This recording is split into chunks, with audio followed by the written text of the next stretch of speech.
So here we are going to see the cluster computing, right? So it is also one of the form of distributed computing.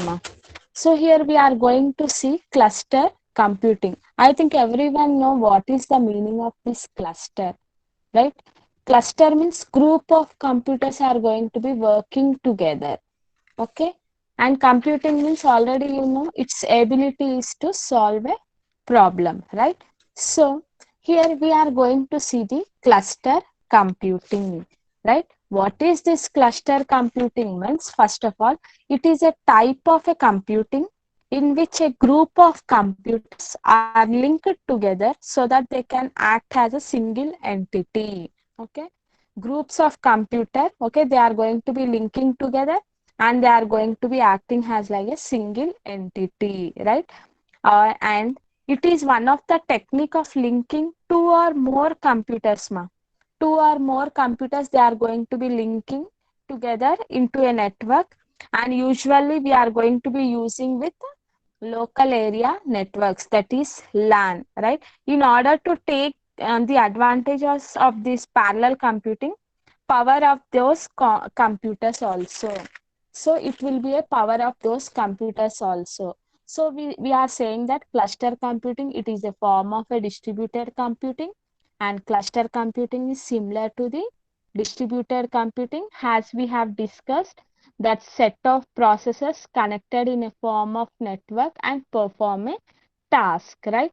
So here we are saying that cluster computing, it is a collection of cooperative computers. Okay, collection of cooperative computers means it is having set of same or similar type of processors and machines, okay, that are going to be connected with the networks. Okay, that networks are nothing but local area networks, right? So clusters are mainly connected through fast LANs. Okay, fast LANs. So cluster computing offers better performance.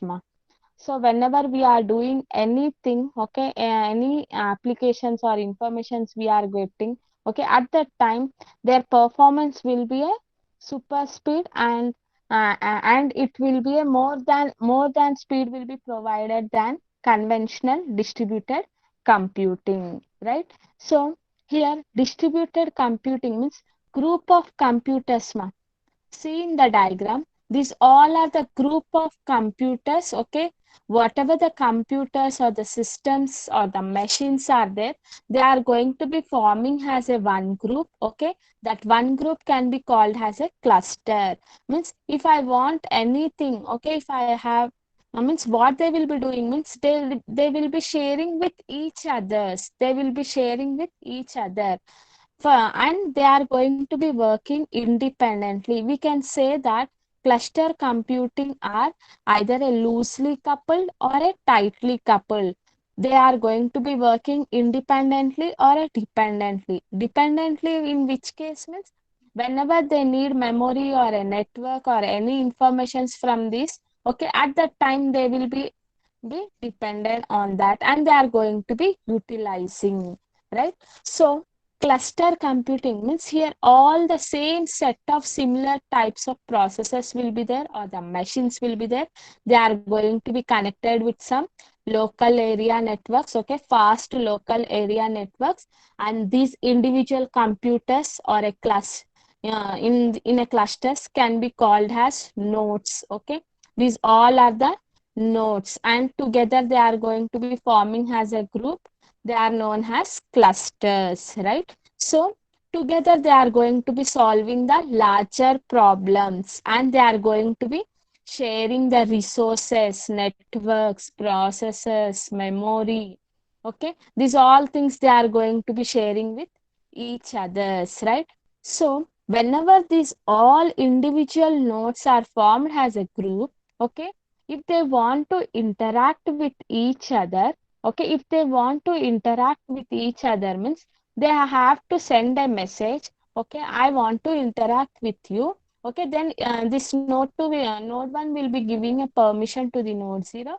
Yes, you can.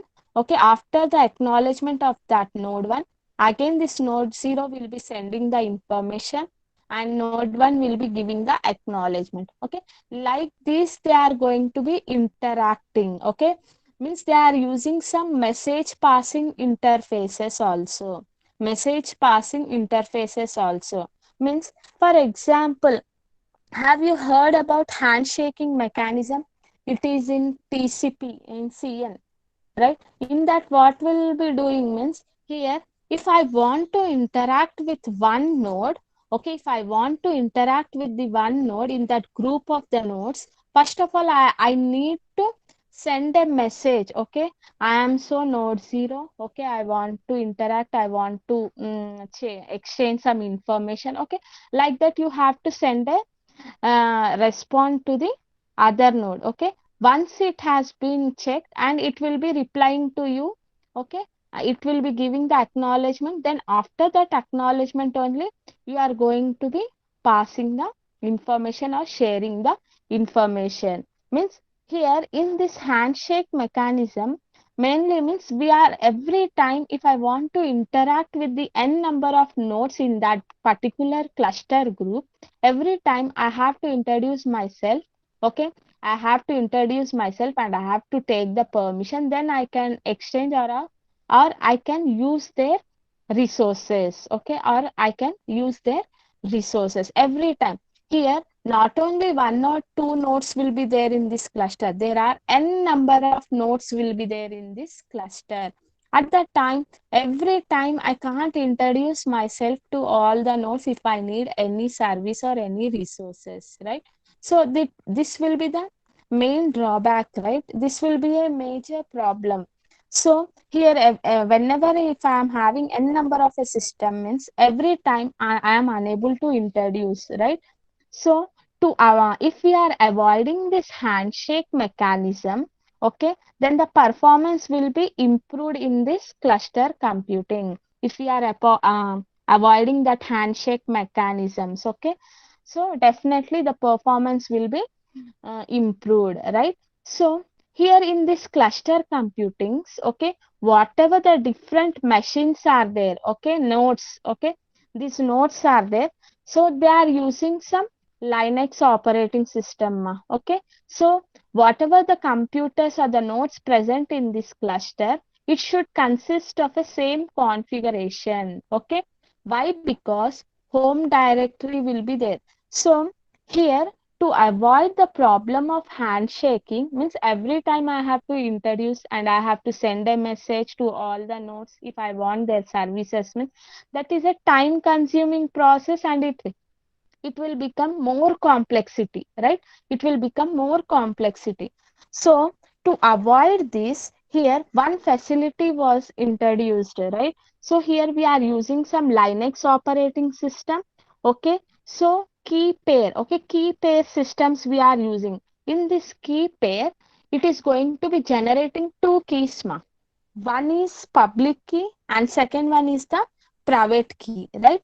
So here all the nodes are going to be connected in a form of networks. Okay, connected in a form of networks. Now each node consists of private key and a public key. This node consists of a private key and public key. Okay, like that every node will consist of a private key and public key, right? Now this node 0 want to interact with some other nodes in the group, right? So what it will be doing means, here it is having, now every node is having two keys. One is the public key, another one is the what is that, another one is the private key, right?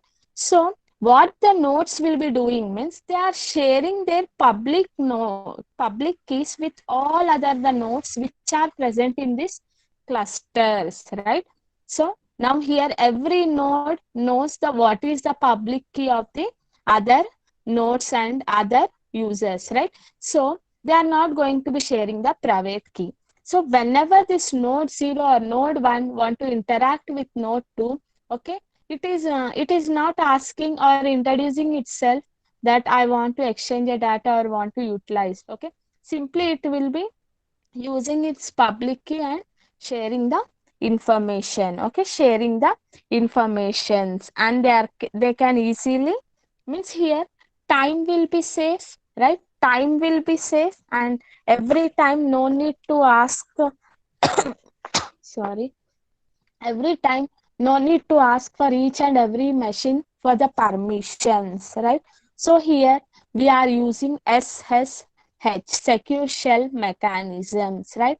So every node consists of private key and a public key. Okay, with the help of that private public key they are going to be exchanging their information, right?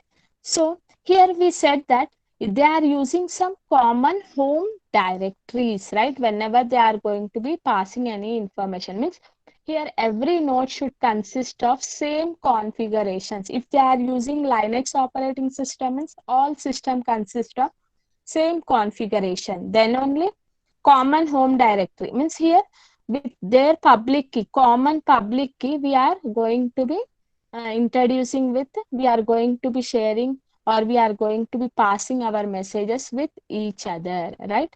So it is also a HPC category. Okay, it is also a HPC category, and whatever the individual computers are there in the cluster will be referred as nodes. They all together solve the larger problems easily. Okay, these all group of computers, they work cooperatively with each other, and they are going to be solving all the problems, right? So whatever the processors machines are in this cluster, they are heterogeneous type of clusters, right?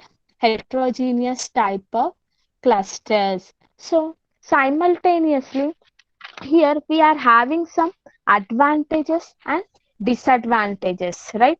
So advantages, mainly high performance, right? So why we are saying high performance means, and it is an additional benefit comes with the existence of a single system image and ease of manageability of the cluster. Means here high performance means whenever the group of nodes are working together, okay, if this node required any memory or any resources from the other node, okay, the other nodes are going to be providing its services to their, to these nodes. Okay, means wherever the non-utilized resources are there, okay, that all resources we can make a utilized in this cluster computing, right? So that is why it is providing a high performance, right? Scalability. Next advantage is scalability. Scalability means a cluster uses the combined processing power of compute nodes to run cluster enabled application. Okay, so whenever my nodes or anything happens, so I can add or remove. Okay, I can add and remove or enable the applications and can utilize their services also. If I want the memory or the network of the processes of the other nodes, I can utilize, means that much scalability will be provided by this cluster computing, right? Next, system availability. Here customers or the end users no need to wait. Okay, immediately this group of nodes, any node will be responding to the user queries or the users, whatever the users are requesting. Okay, from that here it will be responding. System availability, availability and reliability will be there in this cluster computing. Means availability means within the cluster is assured as a nodes within the cluster provides the backup to each other in the event of a failure. If any failure happens, means it will be providing the backup also. Okay, simply, and it will be providing the reliability, means all the components or the nodes which are present in this cluster, okay, independently they are working with, independently they are working, right? Independent of one another, right? So redundancy is also one of the advantage. If one node fails, the other nodes carries the load. Okay. If this node is failed, means this node will carry the load. Okay, this like that they are going to be sharing all things, sharing the resources, sharing the load. Okay, but here everyone are using the common home directory by creating a key pair, right? Like a public key and a private key, they are sharing the public key and they are going to be interacting with each other, right? So redundancy is also one of the advantage. If one node fails means other nodes carries the means same has like that reliability. Redundancy means if one node or n number of nodes are going to be failing means other nodes will be providing the services to the users, right? So these will be the advantages of the cluster computing. And coming to the disadvantages of the cluster computing is why we are saying hard to manage means if here cluster nodes are going to be increasing, okay, there are 10 nodes ma, if I am increasing some more nodes, okay, until and unless if I know about that all configurations, all about that server things, then it will be easy. Otherwise, it will be hard to manage as where the problem has been occurred, what was the issue. If I know that all things, then I can easily. Okay. Otherwise, it will become a hard to manage whenever the nodes are going to be increasing simultaneously, right? Gets complicated as the size of cluster increases, right? If here 10 nodes form has one cluster, okay, if I have added 10 more means it will become some complexity, right? So, and configuration of every cluster should be same. Means here whenever this cluster or nodes they are going to be forming as a group, okay, every node or every machine should consist of same operating system, same configuration. Okay, then only they can share all the all the resources or information with each others, right? So these are the drawbacks of this cluster computing and the advantages of the cluster computing, right? So this is about the cluster computing.